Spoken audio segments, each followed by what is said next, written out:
Awakening with Brahma Kumaris. Namaskar. Welcome to Awakening with Brahma Kumaris. We were talking to Sister Shivani on a subject called Soul Connections. Om Shanti. Om Shanti, Sister. In the last episode, there was a very interesting thing. You said about honesty in children, and especially about that school, when the child had gone for a movie with his parents and he did not do his homework, and if he had told his teacher that he went for a movie, he would have got into trouble. That's what he thought so. And if that is why he told the teacher that teacher, I was not well. And his job was done. But if he had honestly told her,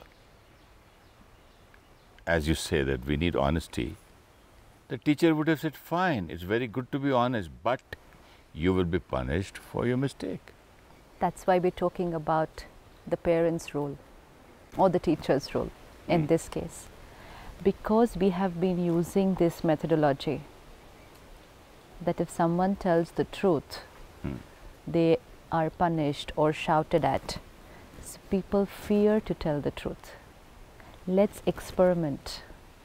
When they tell the truth, appreciate, and then empower them also regarding the other mistake that they have made. Because otherwise it's getting into a deep sanskar of hiding things.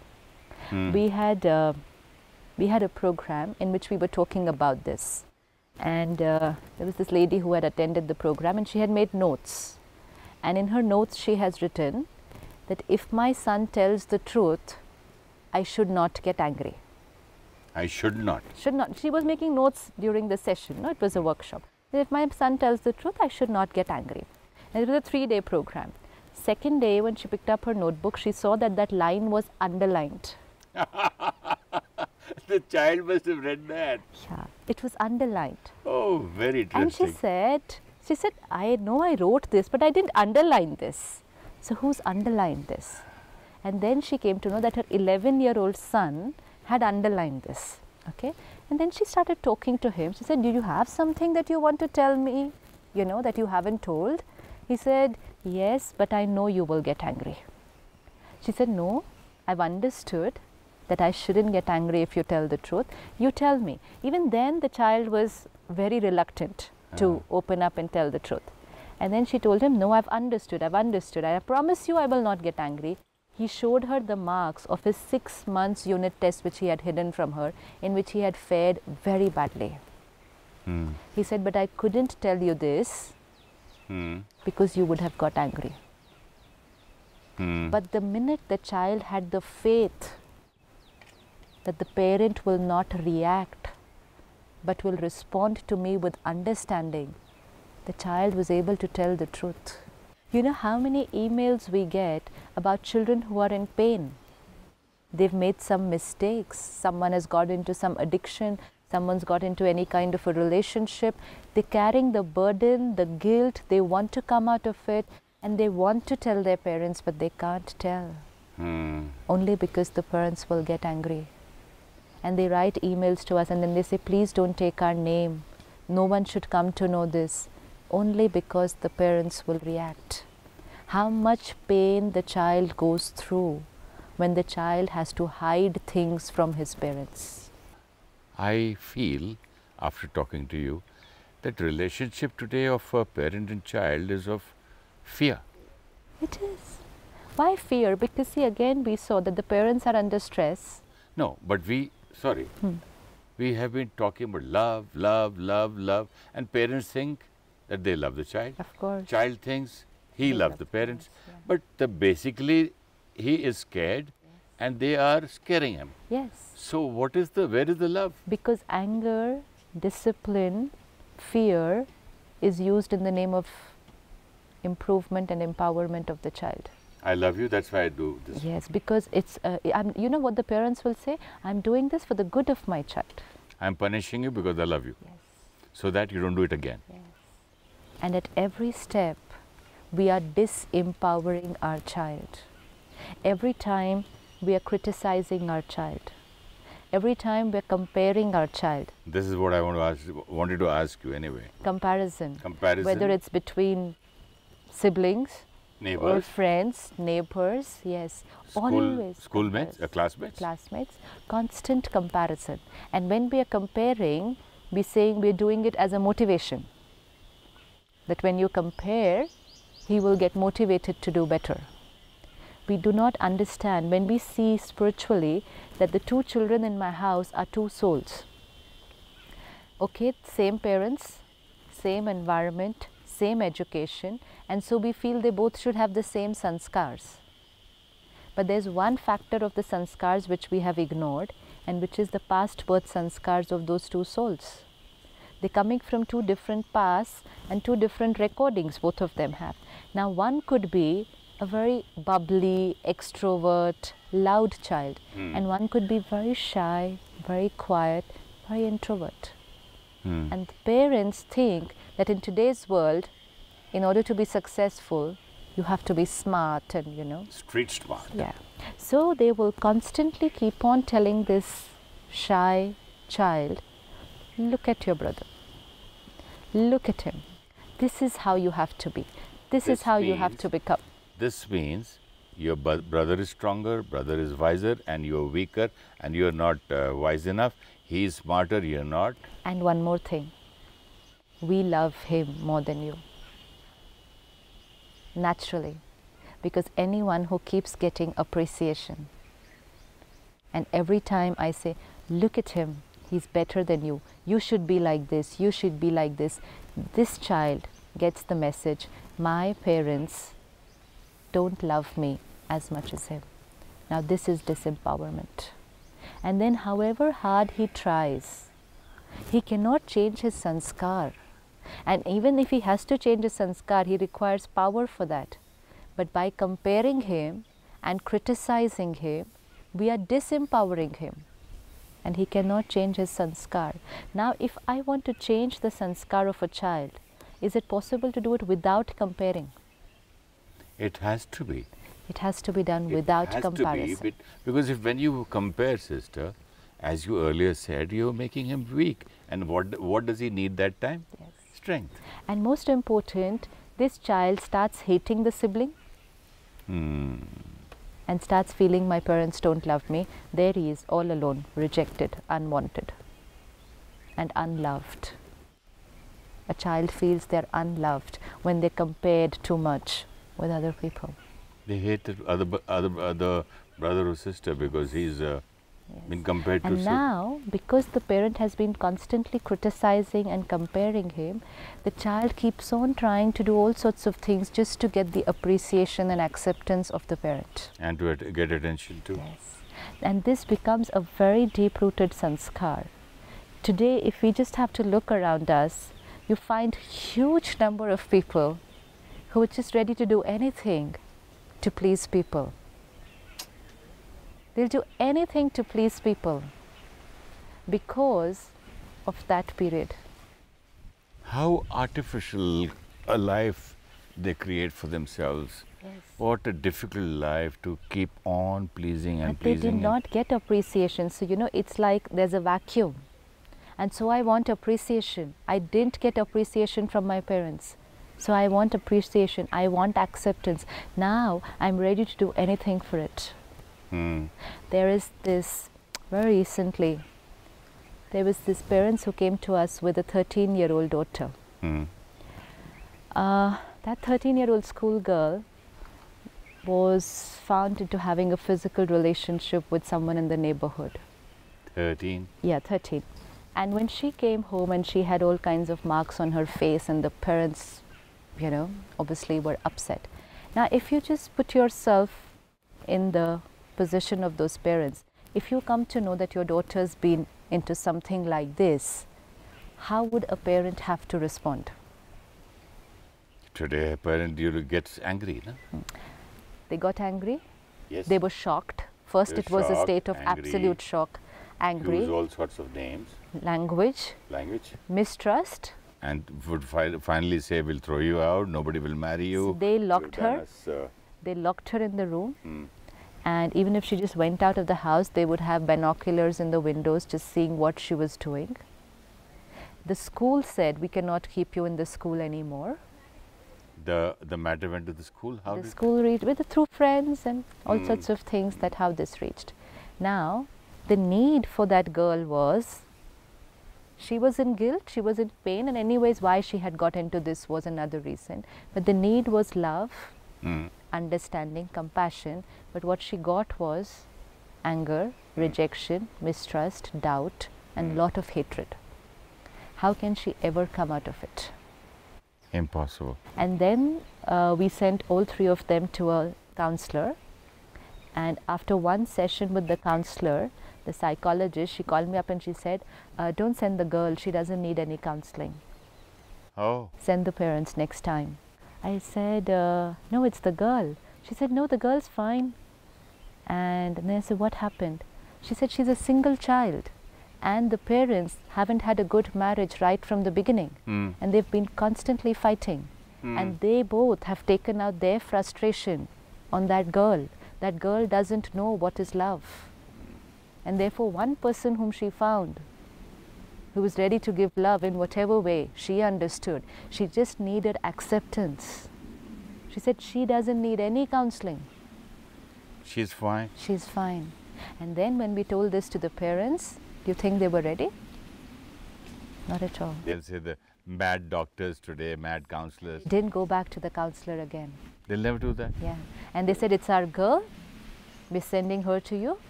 You better see what needs to be done. We are fine. And what about the school teachers? Oh, we had to do a lot of work and get. They also need to go to, they need counseling too? And it was a counselor in school who had taken this decision that she should not be in the school. How sad. So in all this process, it's this child who goes through a lot of pain only because the grown-ups around are not stable while they are responding. They're not realizing their own fights, their own frustrations are creating the personality of the child. You remember last time you told me when a child says to his parents, you have the right to fight? Absolutely. And you stop us from fighting? Why are you, mom and dad, why are you all the time fighting? Do you have the right to fight, not us? When we talk to parents, those who are having conflict amongst themselves or, constant fights at home, that your fights have an effect on children.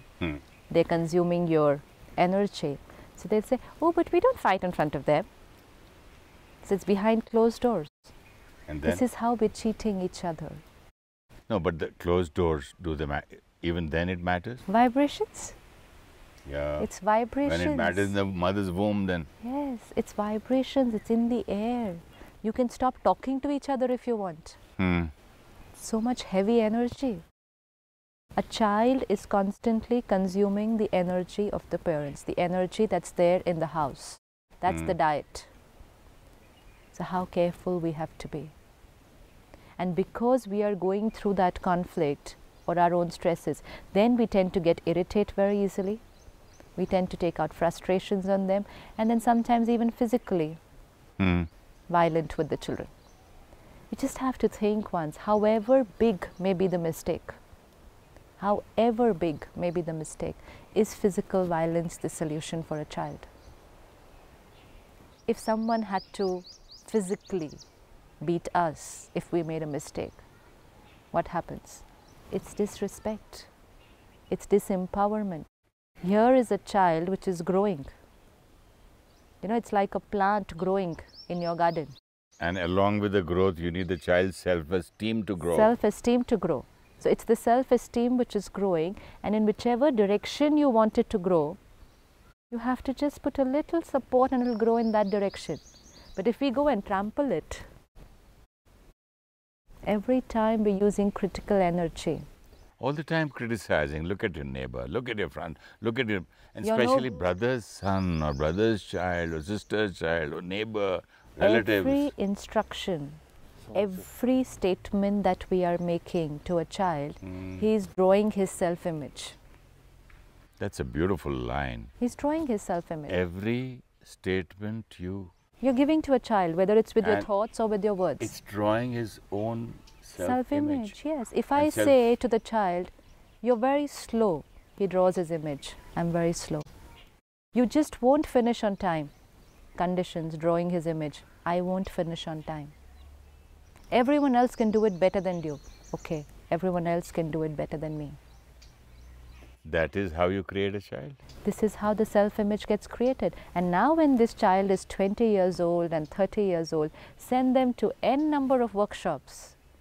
Send them to training programs, and there's the facilitator saying, you can do it, you are powerful. They say, no, everyone else can do it better than me. I can't. Because my self-image. Now, what do we do at this age? Now be very careful. Now at this age, when we're grown up, yeah, of course, then with meditation and with the right knowledge, we gradually, stop and we change our thinking patterns. Awareness and meditation. But as a parent, very careful what drawing is being created. The same thing can be said in a different way. In fact, if the child feels that he cannot do it, it's our role to empower him that you can do it. But we feel if we say to him that you cannot do it, he will get inspired and want to do it. We do not realize the quality of our energy will decide whether he will be strong or he will be weak, and that will be decided by my every thought word. What silly things parents say. Oh, I'm playing on his psychology by saying that I'm giving him actually a challenge by saying that you can't do this. See, now this is a challenge. This is playing on psychology. Now he will do it. This is... So we have to be very careful. When you see little children, they come and tell the parents everything. See a little boy coming from school, he'll go around the mother telling him this happened in school, that happened in school. Suddenly, they're 13, 14 years old or 12 years old. They've stopped telling. What's the reason? And then after that, the parent runs after them. What happened? What happened? Why don't you talk to me? And they close the door. Please go out, close the door. Why? Why? Because when it was a little child, whatever he came and shared with the parents, the parent was happy. No, the parent was happy, smiling, because they were little things. No? So he could see that his sharing brought a smile on the face. So beautiful. But now when I'm 12 years old or 13 years old, and now the things that I have to share are not bringing a smile, but they're creating different emotions.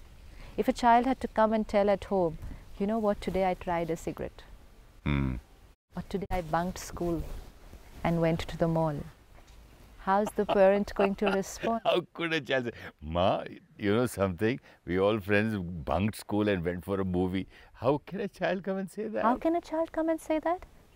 It's a child-parent relationship. It could have, I don't think it is possible today.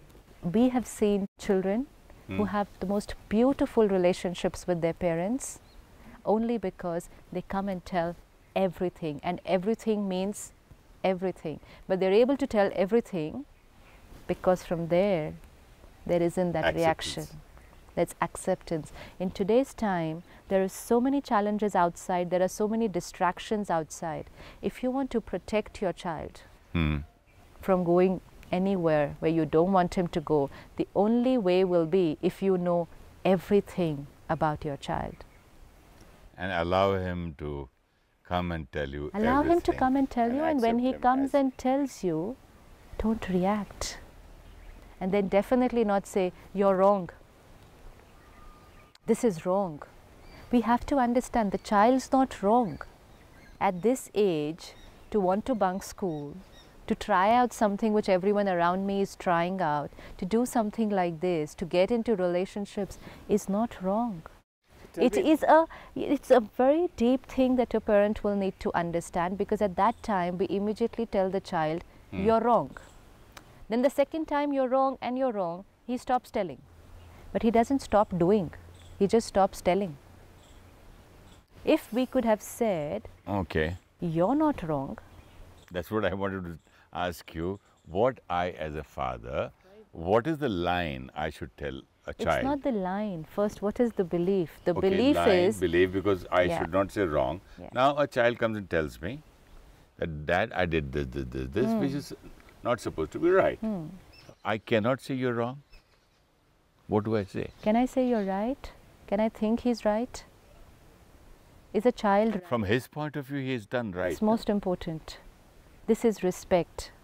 From your point of view, you're right. I just have to understand that. Even if I don't have to say it, my vibration has to be of respect. This is acceptance. That I understand in the scenario that you are in school today, at your age, where it's a time for experimentation, I understand that you feel like doing this thing.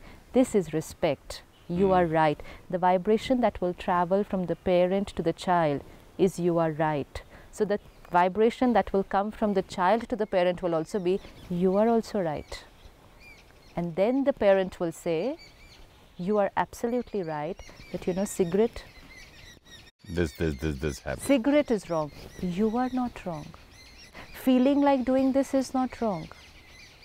The deed is wrong. So it's you are right. It's very important for a child to get a message from the parent that you are right. Because otherwise the parent is only sending the message, you are wrong. Wrong The time company. you get up is wrong, what you eat is wrong, what you wear is wrong, where you travel is wrong, your friends are wrong, amount of time on TV is wrong, amount of time on everything is wrong. So what does the child say? If I am so wrong, let me be wrong. No, Throw they me don't out. say that. They don't say that. If I keep sending you this energy that you are wrong, very soon you are going to send me the energy you are wrong. So if the parents keep sending this vibration to the child, you are wrong, very soon the child's thought process is, you are wrong. And then we call it generation gap. There is no generation gap. There is no such thing as a generation gap. It's just that every generation wants to tell the other generation that you are wrong and we are right, and therefore there's a gap. And this can happen between any two souls. Actually, this is not soul connections. It is loose connections. Yes. So if a parent has to only remember this, that the child is right from their perspective, and give him that acceptance, don't fear. We fear. We fear that if we allow them to tell everything and we don't react, that means they'll just keep doing everything. They will not. This has to be experimented. They will not. And whenever they even try and experiment, you are there to guide and facilitate them. What about everything that they're doing which you don't even know? And they're not able to tell because of fear. So let the child come and tell everything. Everything means everything. And be with them, support them, understand they are right, now guide. Then there's an art to guide also. No, it's very easy. See, once the energy is right between two people, Yeah. the respect is there for each other. Then the rest of the things follow, we yeah. thought children are supposed to respect parents. What about parents respecting children? You're right. Because it's about a soul respecting another soul. It's not about child respecting parents. It's about two souls respecting each other. Then there will be the right energy between them, and then they can understand each other. I love this, I love this statement, two souls. When there are two souls, automatically you don't see anybody small or big, or he's a kid, or he's too old, senior, junior. It's a soul to a soul. This is soul connection. Soul connection is so beautiful. And that is what we learn at the Brahma Kumaris. The fundamental lesson at the Brahma Kumaris is soul consciousness. Solves so many problems. When you say soul to a soul, a pure soul is coming. And also I liked one more point you said, that he or she is right from their point of view. This is in every relationship. But everyone, everybody on earth, Everyone. whoever did at that moment, he thought he was right. Any moment, we make so many mistakes. The whole world might think we are wrong, but at that time when we are doing it, I thought it was right. I thought it was right. Everyone always does what they think is right. No one ever thinks, this is wrong, come let me do it. Never. And usually, parents tell the child, you always do wrong. You are always wrong. Always you get into trouble and you put me into trouble.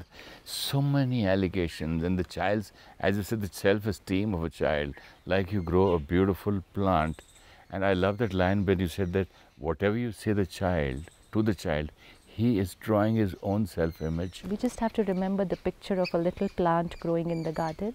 You know, the ones where we add these little sticks and support them. They might go in another direction which we don't want them to go. The plant also goes in all directions. But with a lot of love, I have to take it in the direction where I have to go, but it has to be with love. Let's see the direction and the love in a short meditation. Definitely.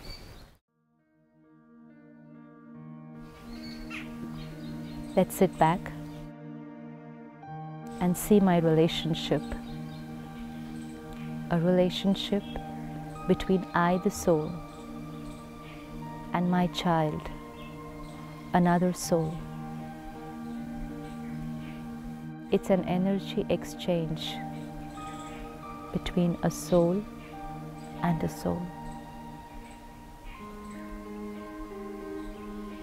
My every thought and feeling is energy that travels from me to the soul.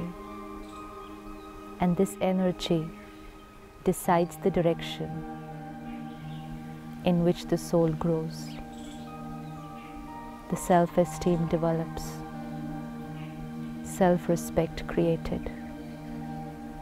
It's my vibration which is choosing his direction. Irrespective of whatever they do, my prime responsibility is their development and empowerment.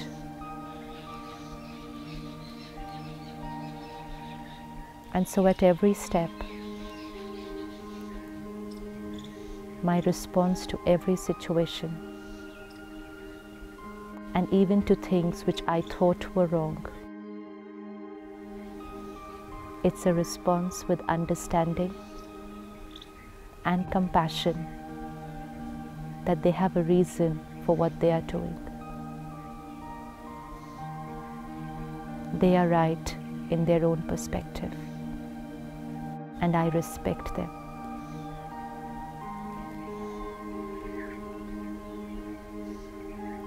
Om Shanti. Om Shanti. When people have the faith that we will not react but respond with understanding, they are ready to tell us the truth. Dishonesty is used only because of fear of anger. Punishment, anger, and reactive behavior disempowers a child because we are radiating negative energy. Discipline means empowerment and transformation so that they do not make the same mistake again. This requires energy of love and understanding. Two souls born in the same family carry different sanskars of the past births, and so they are two different personalities. Comparing them and asking one to be like the other lowers the self-esteem of the child. Comparison and criticism disempowers people. Every statement we are making for a child, whether in thoughts or in words, he is using that to create his self-image, and this will be the basis of his self-esteem. We need to use only positive and powerful thoughts and words when we communicate to our children. Tomorrow we will discuss how to help children make their decisions. If you wish to discuss your problem or have a question to ask or want to know your nearest Rajyoga Meditation Center, call us on 099 99 744 555. Om Shanti Om. I'm a peaceful soul. Om Shanti Om. I'm a peaceful soul. Ye dwani mangal dwani hai. Om Shanti Om. This sound is a sacred sound. Om Shanti Om. Om Shanti